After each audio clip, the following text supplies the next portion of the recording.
Pero sa tingin ko, kung titignan natin ang definisyon ng kurbada, yung wave na tinatawag, it is the number of cases over a period of simula lamang yung 3 kaso ng mga Chino. Sana po nalinawan kayo dito. Nagpapasalamat din po ako sa mga dalubhasang ating kinonsulta. Sila po ay kapareho ring mga dalubhasa na tumulong po sa atin nung isinulong natin ang Universal Healthcare Law. Sino po sila?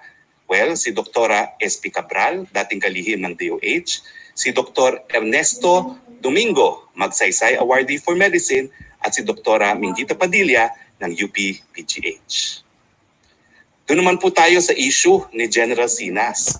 Napanood naman po natin kung anong sinabi ng ating presidente. No? Sagot na po niya ang pananatili ni General Sinas sa kanyang pwesto. Tanong, anong mangyayari sa mga investigasyon? Dahil meron na nga pong kasong kriminal at meron rin mga kasong administratibo na hinahanda. Sa tingin ko po, malinaw ang sabi ng ating presidente. Mananatili po siya sa pwesto sa ngayon. At dahil dati namang piskal din ng ating presidente, alam po ng ating presidente na kinakailangan umusad yung proseso ng kasong kriminal. Ito po ay sinampa na sa piskalya, magkakaroon ng preliminary investigation, magkakaroon po ng desisyon kung isasampa sa korte, at kung isasampa sa korte, kinakailangan depensahan niya ang kanyang sarili. Pagdating naman po dun sa mga administrative cases, well, uusad din po yan. Kung ang rekomendasyon ay magtuloy ang administrative cases, kung ano man ang nasabi ng presidente sa ngayon, dahil ang sabi po niya, huwag muna tanggalin ngayon. That is without prejudice po kung anong magiging desisyon ng administrative cases kung ito nga po ay papayagang ihain ng palasyo. At pangatlo po, sinabi po ni Senator Risa Hontiveros na dapat kong bawiin ang sinabi ko na wala tayong mass testing sa Pilipinas. Senadora, kung ako po ay nagkamali, babawiin ko. Pero hindi po ako nagkamali dahil wala akong ganung sinabi. Ang sinabi ko po, hindi natin ginagawa ang ginagawa ng Wuhan kung saan tinetesting po ang lahat ng kanilang mga mamamayan. Ang ating po ay expired, targeted testing kung saan titest po natin ng 1 to 2% ng ating populasyon. At sa mga epicenters gaya ng Metro Manila, itetest po natin ang 10%. Gusto ko man pong bawiin yon, ano pong babawiin ko? Hindi ko po sinabi yon.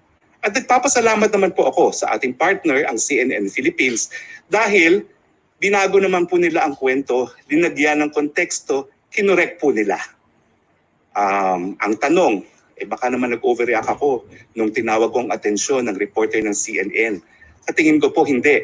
Unang-una, grabe pong nag-trending yung tweet na wala tayong mass testing. Nagalit, natakot ang taong bayan. Hindi po tayo ordinaryong panahon ngayon, panahon ng pandemic. So yung aking reaction po, angkop naman po sa sitwasyon na national emergency na meron tayo ngayon. Dahil hindi dapat matakot, hindi dapat malungkot, hindi dapat maabala mga tao dahil lamang sa mga maling istorya. So, ganun pa man, nagpapasalamat nga po ako at na-correct naman po ang istorya. At ako naman po, bilang isang profesional, nagawa ko na po ang mga hakbang upang maisatama po ang relasyon namin ng reporter na si Trish ng CNN Philippines. Hanggang doon na lang po yon, let's move on. Pero hindi ko po pwedeng bawiin ang hindi ko sinabi. Pang-apat po, ang mabuting balita po ay meron na pong 121 tayong mga kababayan na nakauwi po sa probinsya ayon sa Balik Probinsya Bagong Pag-asa Program. Meron po tayong mga 121 na mga kababayan na nakauwi nga po sa Palo Leyte kahapon lamang at sila po ay binigyan ng tulong ng national government, lahat po ng ahensya ng gobyerno. Bibigyan din po sila ng livelihood pagdating sa Palo Leyte. Ito po ay panimula pa lamang at ang pangako po natin, lahat ng gustong umuwi sa probinsya, mabibigyan po ng pagkakataon dahil alam natin ang Balik Probinsya ay nagbibigay ng bagong pag-asa. Simulan na po natin ang pagtanong galing po sa ating mga kasama sa Malacanang Press Corps. Joyce Balancio. Yes, good afternoon, Secretary. So are we saying mali po yung naging interpretation ni Secretary Duque pagdating po dun sa sinabi po niyang second wave? Nakausap na rin po ba natin si Secretary Duque as we had consultations also with other medical experts? What did he say dito sa sinabi po ninyo na we're still on the first wave?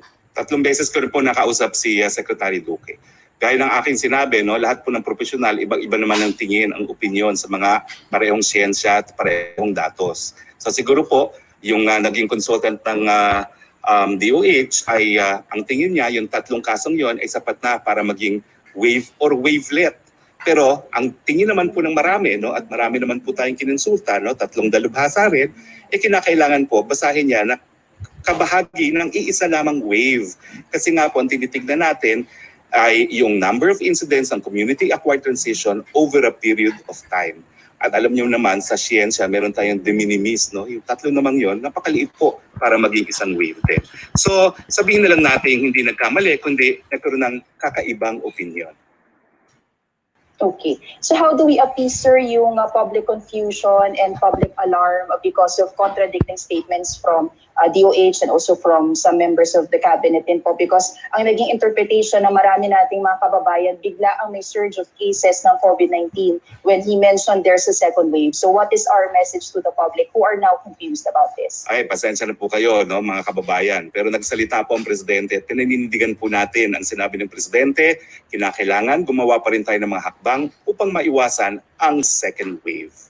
Nagpapaumanhin po kami kung kayo'y na-alarma, pero ang katunayan po, ang siyensya naman po, at saka importante yung pagbasa sa mga waves para alam natin ang gagawin na response. Whether be it a wavelet or a first wave, ang katunayan naman po, ang importante, maiwasan natin ang second wave na mas maraming kasong magkakasakit. Kung titignan po natin ang kasaysayan, yung Spanish flu pandemic, na yan po yung huling pandemic na sumalanta sa buong planeta, mas malaki po, mas marami pong namatay dun sa second wave. Ingatan po natin yan, stay home, practice social distancing, wear your mask, and observe proper hygiene.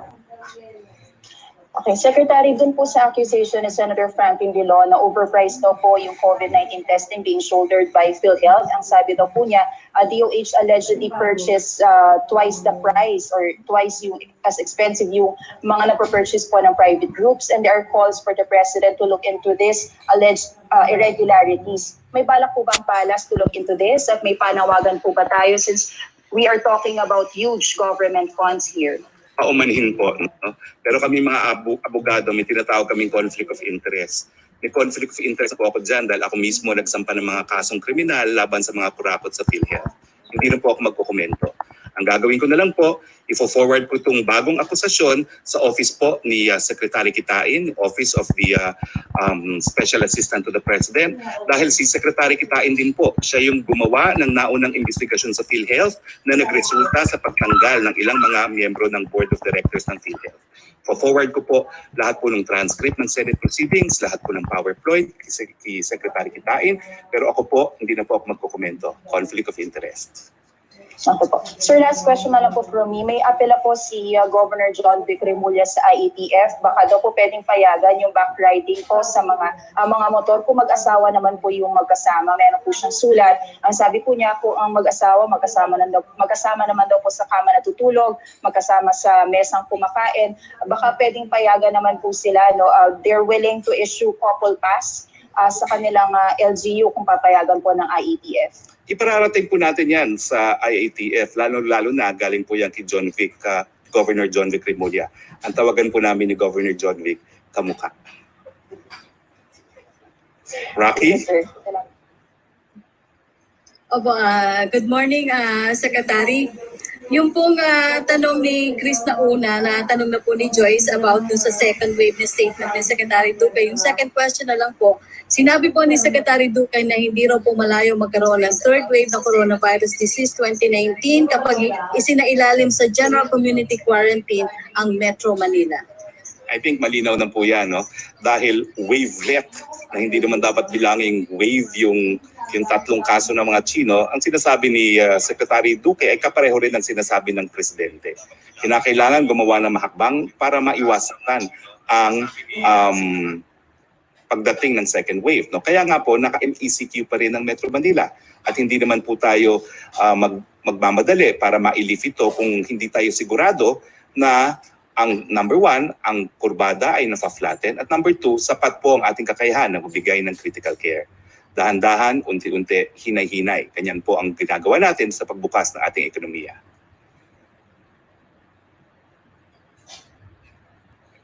TV, medical societies, and DOH said it is not cost efficient and would give false results if companies and LGUs use rapid testing to employees and people in communities. There are still LGUs who are doing this and some are planning to conduct rapid testing. What is your comment on this po? Is it better if an order be issued to make it clear that rapid testing is not applicable, especially to asymptomatic people who have no exposure to confirmed COVID-19 cases? Alam nyo, gaya na akin sinabi, wala namang pagkakaibang mga doktor sa abogado. Iisang siyensya, ibang opinion. Isa pong opinion yan na wag na tayo mag-aksay ng panahon sa rapid testing kits. Pero yung kabila naman po, sinasabi, kapag positive naman ang resulta sa rapid testing, pwede naman pong i-verify sa PCR. Pero sa ngayon po, dahil wala pa tayong sapat na kakayahan, dahil tayo po ay nagbi-build up pa rin ng capacity ng PCR testing, siguro naman walang mawawala kung ira-rapid testing natin yung gusto magpa-rapid testing at yung mga positive, ipa-verify natin through PCR. Maricel Halili. Hi sir, magandang hapon po. Sir, clarification lang po yung kay General Sina. So, you mentioned na diretso pa rin po yung administrative and criminal case against kay General Sina. So, does it mean that he is not yet off the hook? Tingin ko po ang sinabi ng Presidente malinaw. Sa ngayon po, mananatili siya. Pero hindi po natin alam kung anong mangyayari sa susunod na mga araw dahil patuloy po ang proseso. Sir, naman po sa issue ng PhilHealth, sabi niyo nga po baka magkaroon ng conflict of interest. So hindi ko na i-detalye yung ibang issue, sir. Pero just the protocol, kasi po ang sinasabi niya, former Health Secretary Janet Garin, na ang naging reason daw kung bakit probable na nag-twice yung presyo is because hindi nakadirekta yung government doon sa mismong supplier ng test kits. Parang meron daw couple na humaharang. So, without going into detailed information, paano po ba yung protocol? Hindi ba nakadirekta naman po talaga yung government in buying doon sa supplier mismo? Well, hindi ko po alam kung sino itong couple neto. Pero ang alam ko po, kinausap po si Yusek Lao ng PSDBM dahil sila nga po ang bumibili. Ang sabi po niya, totoo naman na nung una mataas ang bili ng DOH pero ngayon po napababa nila dahil dumidiretso nila sa manufacturer. So, meron pong katotohanan dun sa sinabi ni Secretary Garin at ang sabi po ng PSDBM, ginagawa na po nila yan. Dahilan, kaya nga po napababa ang halaga ng mga binibili ng PSDBM. Sir, last na lang po yung tungkol lang sa SAP. Na-mention po kasi ni President Duterte na magiging in charge na ngayon yung AFP and PNP na katuwang ng DSWD. So in this case, what will be the role po of the barangay officials? Does it mean that totally hindi na sila kasama mismo doon sa distribution o kumbaga magiging supporting na lamang ba sila noong AFP and PNP? And number two, kasi po 98% pa lang yung nadidistribute doon sa first tranche. Does it mean na hindi na rin natin mamimit yung ating target na mid-May, masimula na yung second tranche? So what will be our next target po? New target? Well, unang-una, no, tingin ko yung pagtawag sa ating mga sundalo para tumulong sa pamimigay, hindi naman ibig sabihin puwera na ang mga barangay. Siyempre, meron pa rin pong importansya dahil kakilala nila yung mga tao sa lugar. Pero naniniwala po ang Presidente na kung tutulong mga sundalo, mas magiging mabilis po ang proseso. At saka siyempre, no, isipin nyo na lang, yung mga nandadaya dyan, yung mga kumakana dyan, may iwasan dahil wala na pong hihingi ng ano tawag doon, yung parang tong, no? Parang hati doon sa mga tao na binibigay sa mga beneficiaries. Now, kinakailangan po bago magsimula ang second tranche na mag-liquidate yung mga local government units, no? Marami naman pong naka-liquidate na dyan at inaantay na lang po ang kumpas kalinga sa ating Office of the Executive Secretary kung kailan masisimulan ito, no? Ang importante po ngayon, yung 5 billion na additional na bibigyan natin sa second tranche, as much as possible, lahat ng dapat nakakuha ng first tranche ay makakuha ngayong second tranche. Yan lang po ang sinisigurado natin. Rocky? Secretary, from Jopel Paleño ng DWIC, may ilang security guard po na nagtatanong dahil nire-require daw po sila na magpa-COVID test ng kanilang agency. Pero nagtataka po sila kung bakit sila daw po ang pinagbabayad nito. Well, alam niyo po na nakapag-ugnayan na tayo sa DILG, hindi po tama na yung mga LGUs ay nagre-require ng rapid testing kasi hindi naman po talaga requirement yan. That must be done voluntarily. Baka na naman po tayo hindi magkaintindihan.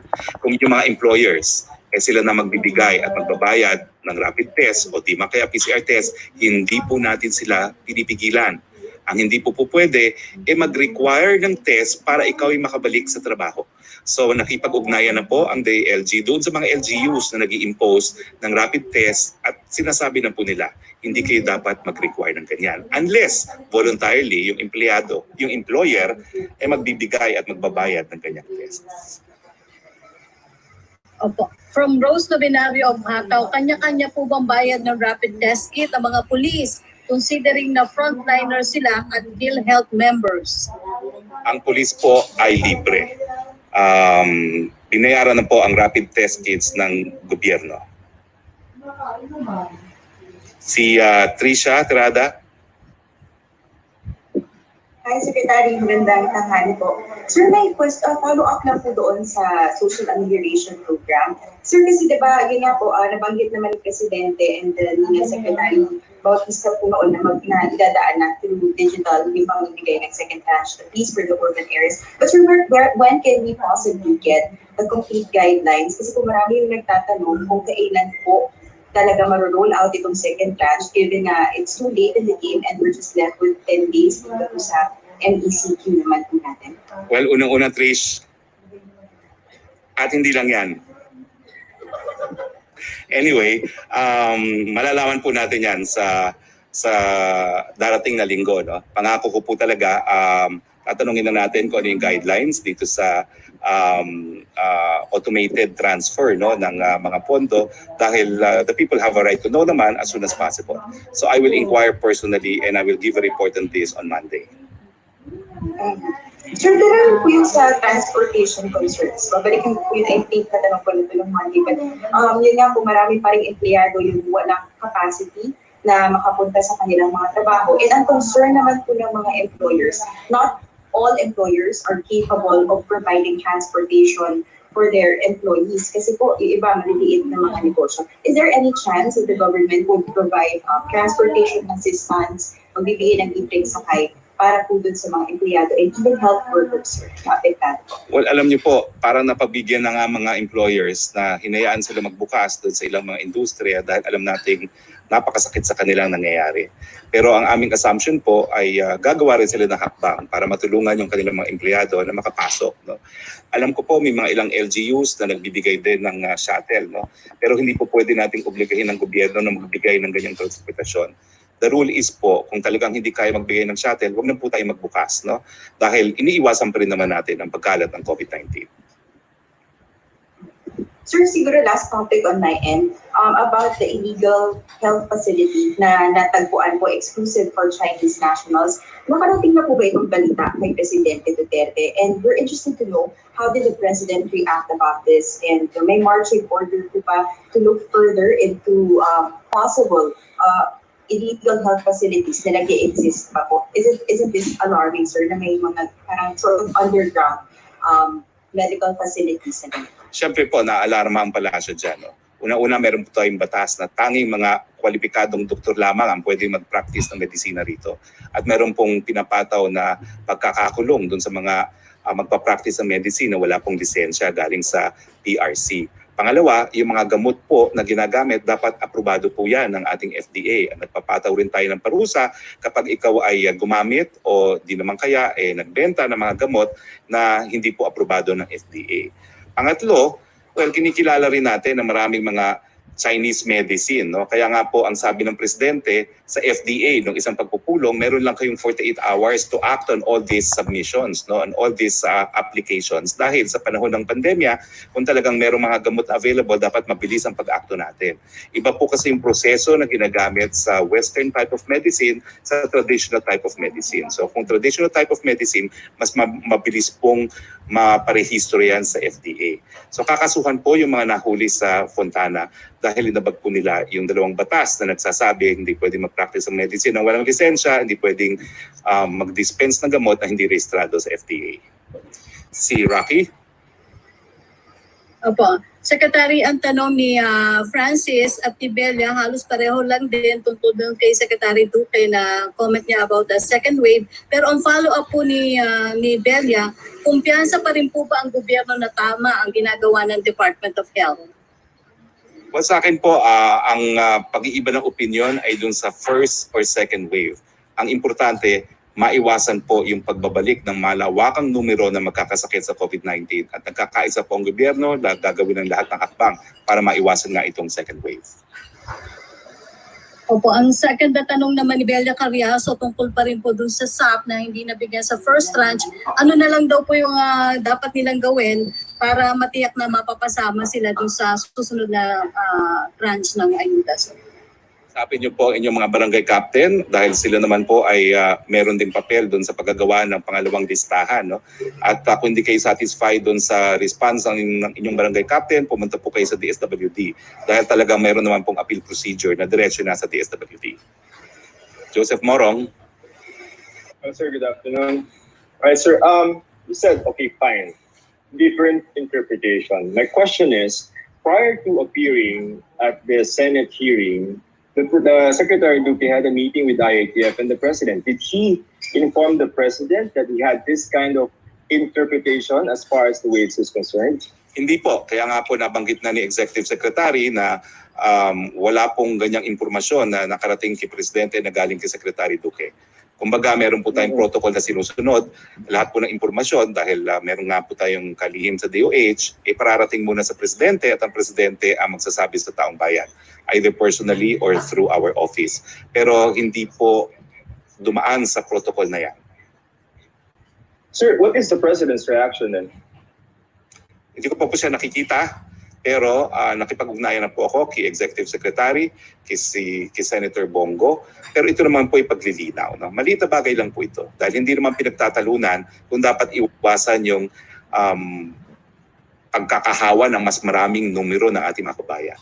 It is just on the terminology on when is the big wave coming. Nagkakaisa po tayo na dapat maiwasan yung panibagong napakadaming numero na magkakasakit na naman. Ngayon, bahagyang napababa na natin yung mga numero. Okay. Remember si NEDA Secretary before said when he quit, no? Sabi niya, the orchestra is not being orchestrated very well. Ito po bang mga differences in opinions or interpretation is something to worry about? Because mukhang hindi nakasync kayo. Hindi naman po siguro. Medyo sintonado lang siguro, pero ang isa, pero okay naman po ang orchestra. Okay, sir. Another one that Secretary Duque made. Amin daw po mga asymptomatic carriers are not carriers. Well, kinonsulta ko rin po yan doon sa dalubhasang kinausap ko ngayong umaga. At siyempre po, the better view is mag-ingat pa rin. Kaya nga pong importante, testing. Kasi maraming asymptomatic. Ito po yung anyo ng sakit. At dahil bago itong sakit nito, kailangan mag-ingat pa rin. Let's veer towards the conservative side and let's consider the person next to you as a possible carrier. Ganun na lang po isipin natin. Okay, sir, just one last. 12:30 pa lang. Sabi nila lahat last question. Okay, pero totoo namang last question. Sir, Yeah. okay. Yes, go ahead. We have time. As far as the data is concerned, ang sabi po ni Secretary Vince, meron tayong 7,000 na backlog. You have an update of how many have gone into the system? Well, siguro abala lang kasi lahat dahil sa Senate hearing. Pero nakapag-agree na po kami ni Secretary Galvez na from now on, I will give the figures in my daily briefing. So, alam na po na aking opisina na kasama na po yan sa ating reporting, sa ating mga press briefings, yung number of OFWs tested, number of OFWs released, at kung kakayanin po yung number of backlog ng resulta ng PCR testing. Okay, kasi so hindi real time yung waves na natin nakikita ng DOH data, right? But you can make conclusions naman on the basis of the numbers that we already have. Tingin ko naman, wala naman nagsasabi na completely flatten na yung curve. No? Sinasabi lang natin, talaga nasisimula na yung proseso, kaya nga po hindi pa natin linilift ang MECQ sa Metro Manila at ECQ sa siyudad ng Cebu at Mandaue. Right, thank you. Thank you. Opo. Secretary from Pia Rañada, natanong na po tungkol doon sa kay Secretary Duque statement ng second wave. Si Raquel Bayan naman po natanong na rin tungkol sa Clark, Pampanga na underground hospital na ni-raid po.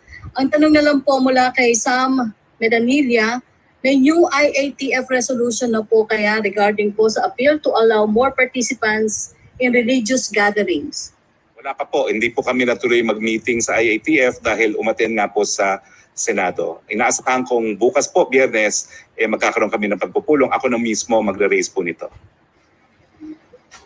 Ang tanong pa niyang kasunod, sir, is the IATF considering lifting or relaxing the ban for tourism activities after May 31st? Hindi pa po siguro, no, dahil malinaw na even if meron ng GCQ, hindi pa rin po allowed ang turismo. Meron na po kayang update sa build projects which are set to resume in the coming weeks? Well, ang pangako po sa amin ay itong buwan na ito, ibibigay sa amin ng mga listahan ng mga proyektong nagsisimula na. Question from Ace Romero, base daw po sa DTI DOLE interim guidelines issued on April 30, 2020, testing for returning employees is not mandatory, but some LGUs have issued executive orders that require business establishment to have all returning employees undergo rapid testing as a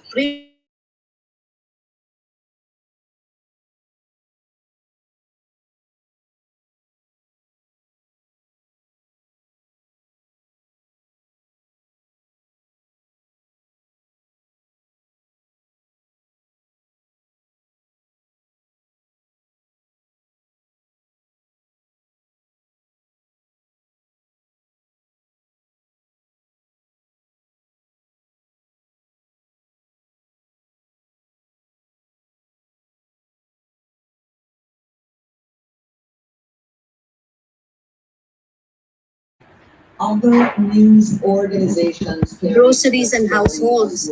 Are barangay officials authorized to impose such restrictions? What are the repercussions for barangay officials who implement inconsistent measures? Ang mga nagtatrabaho po sa mga authorized businesses to open, be it ECQ or MECQ or GCQ, are authorized persons outside of residence. Hindi na po, dapat po wag silang bawalan dahil kung hindi naman po sila magtatrabaho, sino magpapakain sa ating po lahat. So, dapat po payagan sila. Okay. Last question na lang po. Yung unang tanong ni Mylene Alfonso, nasagot niyo na about sa appeal ni Cavite Governor John V. Cremulya. Yung second po niya tanong, dahil sa wala pa rin pangontra bakuna sa ngayon, mismo mga guro na at magulang ang nananawagan sa gobyerno at sa Department of Education na makabubuting buksan na lang sana sa susunod na school year ang klase sa gitna ng COVID-19 pandemic. Kabilang sa mga nananawagan ng Teachers Dignity Coalition, National Parents Teachers Association, Philippines at Alliance of Concerned Teachers Act.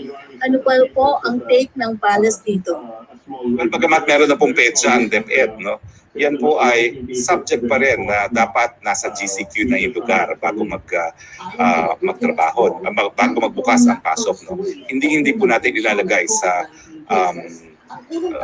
aberya ang ating mga kabataan kung kinakailangan pong magbuksan dahil mataas pa ang mga kaso o nagkaroon ng second wave, siguro po magkakaroon ng ganyang decision. Pero sa ngayon po, for purposes of planning, we're assuming that with the cooperation of everyone, pwede na po na buong Pilipinas ay mag-GCQ by April